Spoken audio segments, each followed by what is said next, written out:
Hola a todos, bienvenidos a otra inmersión profunda con nosotros. En esta ocasión nos adentraremos en el fascinante mundo de las pseudomonas y sus parientes bacterianos. ¿Listos para un viaje al mundo microscópico? Por supuesto. Y como siempre, para esta aventura, nuestra guía será un capítulo de la 9ª edición de Morrey, Microbiología Médica, que nos ayudará a comprender mejor a estos patógenos oportunistas. Un libro que sin duda es una referencia en el campo. Lo interesante es que, aunque son oportunistas, estos microorganismos están en todas partes. Exacto, en todas partes. Incluso en agua destilada, ¿te lo imaginas? No me lo quiero ni imaginar. Y lo que es aún más preocupante es su creciente resistencia a los antibióticos. Un tema que, seguro, muchos de ustedes han escuchado. Sí, la resistencia a los antibióticos es uno de los mayores desafíos que enfrentamos en la actualidad. Precisamente por eso esta inmersión es para todos. Especialmente para aquellos que se han preguntado alguna vez sobre esas batallas microscópicas que ocurren dentro de nosotros y en el medio ambiente. Un mundo invisible pero lleno de acción. Para empezar, vamos a conocer a las pseudomonas. ¿De dónde viene ese nombre tan peculiar? El nombre pseudomonas proviene de la forma en que estas bacterias a menudo aparecen bajo el microscopio, en pares, simulando una sola célula. Por eso el prefijo pseudo, que significa falso. Es como si quisieran engañarnos con su apariencia. Exacto. Y para añadir más complejidad, el género Pseudomonas se ha dividido recientemente en nuevas familias como Burkholderia y Stenotrophomonas. ¿Y eso por qué? Pues los avances en las técnicas de identificación molecular han permitido a los científicos clasificar las bacterias con mayor precisión, revelando diferencias genéticas que antes no se detectaban. Interesante. Pero no te preocupes, la estrella del espectáculo sigue siendo Pseudomonas aeruginosa, la más importante desde el punto de vista clínico. Sin duda, Pseudomonas aeruginosa es la más estudiada y la que causa la mayoría de las infecciones. Entiendo. Entonces, si están en todas partes, ¿cómo se adaptan a tantos ambientes diferentes? ¿Cuál es su secreto? Esa es la clave de su éxito. Las pseudomonas son maestras del disfraz, unas verdaderas artistas de la adaptación. Pueden vivir en el suelo, el agua, la materia en descomposición, e incluso en hospitales. Y en hospitales. Eso sí que es preocupante. Lo es. No son muy exigentes en cuanto a sus necesidades de crecimiento y su versatilidad nutricional es increíble. Algunas cepas sí pueden, utilizando los pocos nutrientes disponibles. Hasta el punto de vivir en agua destilada. Eso sí que es impresionante. Pero no solo eso, también tienen un arsenal de herramientas para causar infecciones, como adhesinas, toxinas y enzimas. Están equipadas para sobrevivir e infectar. Suena como si fueran un ejército microscópico bien preparado. Hablemos de esas herramientas. ¿Cómo funciona el conjunto de virulencia de P. aeruginosa? ¿Cuáles son sus armas? Bueno, para empezar, tienen adhesinas. Imagina pequeños ganchos y ventosas que les permiten adherirse a las células de nuestro cuerpo. Hablamos de flagelos, pili, el piezo y alginato. Alginato. ¿Qué es eso? El alginato forma una cápsula protectora especialmente importante en pacientes con fibrosis quística. Entiendo. ¿Y qué hay de las toxinas? Tienen una llamada exotoxina que interrumpe la producción de proteínas en las células huésped. Y esa toxina es muy potente. Es similar a la toxina distérica, pero menos potente. Ya veo. Y esos pigmentos que mencionaste antes, el azul y el amarillo verdoso, también son parte de su arsenal. Exactamente. El pigmento azul, llamado piocianina, genera formas tóxicas de oxígeno que dañan las células. Y el pigmento amarillo verdoso, pioverdina, les ayuda a capturar hierro, un nutriente esencial para su crecimiento. O sea, que esos pigmentos no son solo para darles color. No, para nada. De hecho, la pioverdina también regula otras de sus armas, como si fuera un director de orquesta. Increíble cómo usan diferentes estrategias para atacar. ¿Qué más tienen en su arsenal? Aún hay más. P. aeruginosa también produce enzimas que destruyen los tejidos, como las elastasas lasas y lasbis. Elastasas. ¿Qué hacen exactamente? Imagina tijeras moleculares que cortan la elastina, la proteína que da elasticidad a la piel y los pulmones. Estas enzimas les ayudan a propagarse por el cuerpo. Caramba, suena bastante destructivo. Y no nos olvidemos de la proteasa alcalina y la fosfolipasa C, que también causan daño y les ayudan a evadir el sistema inmune. Menudo arsenal. Y con todo esto, ¿cómo logran resistir a los antibióticos? P. aeruginosa tiene una resistencia natural debido a su baja permeabilidad, como si tuvieran una armadura que impide la entrada de antibióticos. Vaya, eso sí que es una defensa efectiva. Además, poseen bombas de flujo que funcionan como pequeños porteros que expulsan los antibióticos que logran entrar. Y por si fuera poco, pueden adquirir resistencia a través del intercambio de genes con otras bacterias o por mutaciones. Es decir, que pueden aprender nuevos trucos para resistir. Exacto. Y para complicar aún más las cosas, también tienen algo llamado resistencia adaptativa. Resistencia adaptativa. ¿Qué es eso? Cuando forman biopelículas, que son como comunidades de bacterias protegidas por una matriz, o cuando se exponen a ciertos antibióticos, pueden activar mecanismos de resistencia adicionales. Es como si pudieran adaptarse a nuestras estrategias de defensa. Entonces son tan resistentes. ¿A quiénes infectan principalmente? ¿A quiénes debemos prestar más atención? Las pseudomonas son oportunistas, es decir, aprovechan la debilidad, digamos. Por eso infectan principalmente a personas con defensas bajas. Tiene sentido. Como pacientes hospitalizados, personas con fibrosis quística o quienes han sufrido quemaduras, por ejemplo. En esos casos, su sistema inmunitario no está al 100% y ellas lo aprovechan. Claro, como si esperaran el momento perfecto para atacar. Y Y ya que hablamos de infecciones, ¿qué tipo de infecciones causan? ¿En qué partes del cuerpo se pueden manifestar? pues mira, Pseudomonas aeruginosa causa un amplio abanico de infecciones. Empecemos por las pulmonares, que pueden ir desde una simple bronquitis hasta una neumonía necrosante grave. Vaya, suena bastante serio. Y lo es, especialmente peligrosa para quienes tienen fibrosis quística. Entiendo, los pulmones son un blanco fácil para estas bacterias. ¿Y qué hay de otras partes del cuerpo? También pueden causar infecciones en la piel y tejidos blandos, Ajá. como las que se producen en quemaduras, la foliculitis, esa erupción que a veces aparece después de usar un jacuzzi, e incluso infecciones de uñas. Caramba. Parece que ningún tejido está a salvo de estas bacterias. Y aún hay más. También pueden causar infecciones urinarias, especialmente en pacientes con catéteres a largo plazo. Y no podemos olvidar las infecciones de oído. Infecciones de oído. En serio. Sí, como la otitis externa, conocida como oído de nadador, y la otitis externa maligna, que es mucho más grave. Es increíble la variedad de infecciones que pueden causar. Y los ojos también están en riesgo. Desafortunadamente sí. Pseudomonas aeruginosa puede causar úlceras corneales, especialmente después de una lesión en el ojo o si ha estado expuesto a agua contaminada. Entiendo.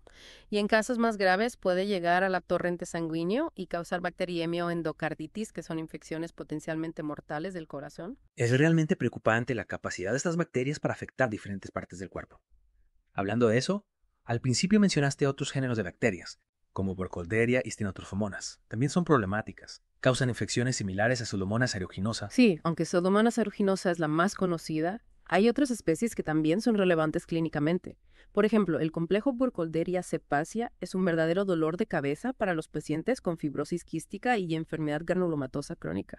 ¿Y por qué es tan problemático en esos pacientes? Estas bacterias pueden colonizar las vías respiratorias y provocar complicaciones graves. Y lo que lo hace aún más difícil es que Burkholderia cepacia complex es resistente a muchos antibióticos, lo que limita las opciones de tratamiento. Es una situación realmente complicada para estos pacientes. Y hablando de complicaciones, ¿qué hay de Burkholderia pseudomayae? No era esa la que se encontraba en el sudeste asiático. Correcto.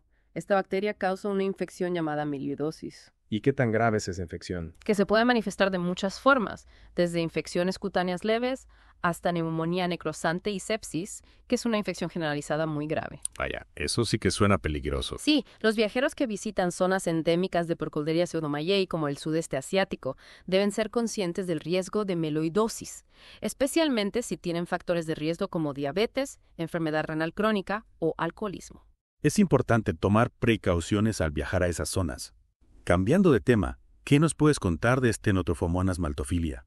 ¿Por qué es tan problemática en los hospitales? Stenotrophomonas maltophilia es una oportunista nata. Le encantan los ambientes húmedos, como los que se encuentran en los hospitales. Puede contaminar equipos médicos, soluciones desinfectantes e incluso el agua. Y eso lo hace difícil de controlar. Y como si fuera poco, es resistente a muchos antibióticos comunes, lo que la convierte en una amenaza para los pacientes hospitalizados, especialmente para aquellos con sistemas inmunitarios debilitados. Es como si se aprovechara de la vulnerabilidad de los pacientes. Y hablando de bacterias resistentes, ¿qué me dices de Acinetobacter baumannii? He oído hablar de ella como una superbacteria. ¿Es realmente tan resistente como dicen? Acinetobacter baumannii es una de las bacterias más resistentes que conocemos. Puede sobrevivir en superficies secas, como la piel, durante largos periodos. Y es capaz de adquirir resistencia a múltiples antibióticos, Incluyendo los más potentes. incluyendo los carbapenémicos, que son considerados la última línea de defensa para tratar infecciones graves. Es una verdadera pesadilla para el personal sanitario. Y por último, ¿qué nos puedes contar de Moraxella catarrhalis? ¿En qué se diferencia de las demás? Moraxella catarrhalis es un diplococo gram negativo que se asocia comúnmente con infecciones respiratorias, ¿Cómo cuáles? como bronquitis, neumonía, sinusitis y otitis media. Aunque produce beta-lactamasas y es resistente a las penicilinas, suele ser susceptible a otros antibióticos, lo que facilita su tratamiento en comparación con otras bacterias que hemos discutido. Después de escuchar todo esto sobre la resistencia a los antibióticos, le pregunto, ¿cómo se diagnostican estas infecciones? ¿Qué pruebas se realizan en el laboratorio para identificar a estos microorganismos? El diagnóstico de laboratorio se basa en la observación microscópica, el cultivo y pruebas bioquímicas para identificar la especie específica. ¿Y qué se puede observar a través del microscopio? Al observar al microscopio se pueden ver bacilos gram-negativos delgados, solos o en pares, lo cual sugiere la presencia de pseudomonas, aunque no es una prueba definitiva. Claro, otras bacterias podrían tener una apariencia similar. Burkholderia, Stenotrophomonas y otras pseudomonas tienen una morfología similar. Entonces, el cultivo es la clave para confirmar la presencia de estas bacterias. Exactamente. Las pseudomonas tienen requerimientos nutricionales simples, por lo que crecen fácilmente en medios de cultivo comunes, como agar sangre y agar maconqui. Ya veo, son bastante adaptables. Sin embargo, requieren incubación aeróbica, a menos que haya nitratos disponibles, por lo que su crecimiento en caldo se limita a la interfaz caldo-aire, donde la concentración de oxígeno es mayor. Es decir, necesitan oxígeno para prosperar. ¿Y cómo se diferencia una pseudomonas de otra? La morfología de las colonias, el olor y los resultados de algunas pruebas bioquímicas rápidas, como la prueba de la oxidasa, son suficientes para una identificación preliminar. Y en el caso de P. aeruginosa, ¿hay alguna característica distintiva? Sí, P. aeruginosa crece rápidamente y forma colonias planas con bordes irregulares, beta-hemólisis, una pigmentación verde causada por la producción de pigmentos azul, piocianina y amarillo verdoso, pioverdina, y un olor dulce característico similar al de las uvas. Interesante. Aunque la identificación definitiva de P. aeruginosa es relativamente sencilla, se necesitan pruebas fisiológicas más extensas para identificar otras especies de pseudomonas. Hablando de pruebas, mencionaste que el tratamiento de las infecciones por pseudomonas es un desafío. ¿A qué se debe esto? El tratamiento antimicrobiano de las infecciones por pseudomonas es complejo por dos razones principales. ¿Cuáles son esas razones? Primero, las bacterias suelen ser resistentes a la mayoría de los antibióticos. Y segundo, el paciente infectado, que generalmente tiene las defensas debilitadas, no puede complementar la actividad del antibiótico. Pues como luchar contra un enemigo invisible con una mano atada a la espalda. En cierto modo, sí. Para que la terapia tenga éxito en pacientes con infecciones graves, generalmente se necesita una combinación de antibióticos activos. Esto es un desafío porque muchas cepas de P. aeruginosa son resistentes a todos los antibióticos betalactámicos, incluyendo los carrapenémicos, los aminoglucósidos y la colistina. Es decir, que las opciones de tratamiento son cada vez más limitadas. ¿Qué se puede hacer para prevenir esas infecciones? Eliminar pseudomonas del entorno hospitalario es prácticamente imposible debido a su omnipresencia en las fuentes de agua. Entonces, ¿estamos condenados a convivir con esta amenaza? No necesariamente. Las prácticas eficaces de control de infecciones deben centrarse en prevenir la contaminación de equipos estériles, como los respiradores mecánicos y las máquinas de diálisis, y la contaminación cruzada de pacientes por parte del personal médico. La higiene y la esterilización son fundamentales. Exacto. También es crucial evitar el uso inadecuado de antibióticos de amplio espectro, ya que esto puede suprimir la flora microbiana normal y permitir el crecimiento excesivo de cepas de pseudomonas resistentes. Es una batalla constante contra un enemigo que se adapta rápidamente.